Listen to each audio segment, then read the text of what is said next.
Guntur YCP నేత దేవరకొండ నాగేశ్వరరావుపై ఓ మహిళ తీవ్ర ఆరోపణలు చేసింది. నాగేశ్వరరావు వల్ల తనకు, తన భర్తకు, పిల్లలకు ప్రాణహాని ఉందని లాయర్ సమక్షంలో స్వరాజ్యలక్ష్మి ఆరోపించింది.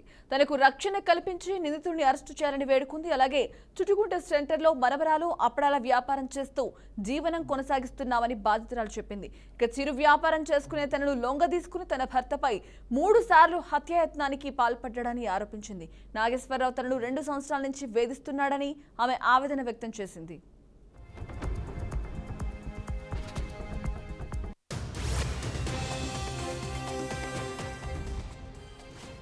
గత 2 సంవత్సరాల క్రితం తమ షాపులో దొంగతనం జరిగిందని తెలిపింది.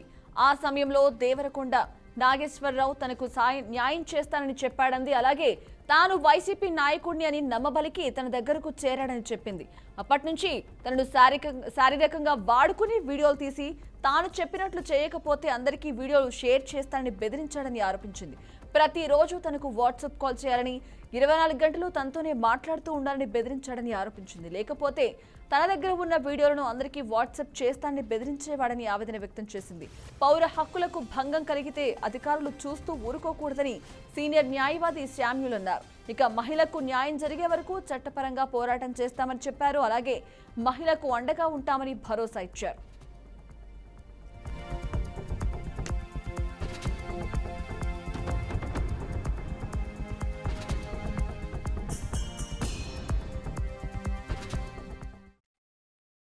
పాత్రికేయులారా, గత వైసీపీ ప్రభుత్వ హయాంలో 2 సంవత్సరాలుగా సంఘ వ్యతిరేక శక్తులు పెట్టిరేగి సమాజంలో చట్ట వ్యతిరేక కార్యక్రమాలను నిరాటంకంగా కొనసాగిస్తూ బలహీనులపై దాడులు చేస్తూ, దోపిడీలు చేస్తూ మానవ ప్రాణాలను దోచుకోవడం కాకుండా వారి ప్రాణాలను కూడా హాని కలిగించే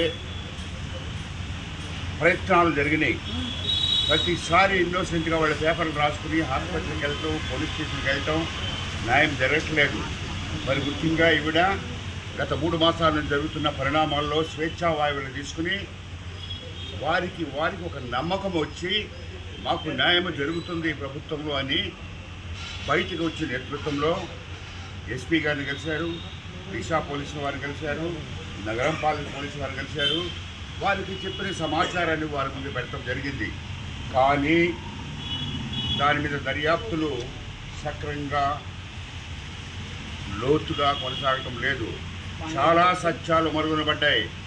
ఇవాళ ఈ విక్టిమ్ గర్ల్ చెప్పిన సత్యాల్లో చూస్తే మనసున్న మనిషి ఎవరైనా కానీ, అతను పోలీస్ ఆఫీసర్ కానీ, కలెక్టర్ కానీ,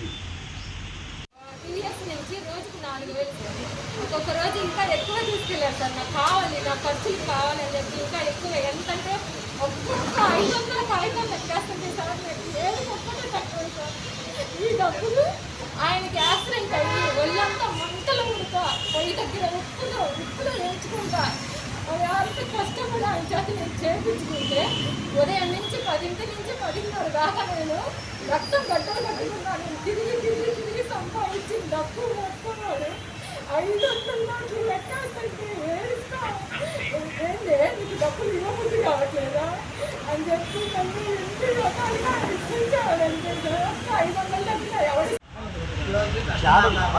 దొంగతనం చేయించి డిసెంబర్ 9వ నెల 2వ తారీఖు దొంగతనం చేయించాడు.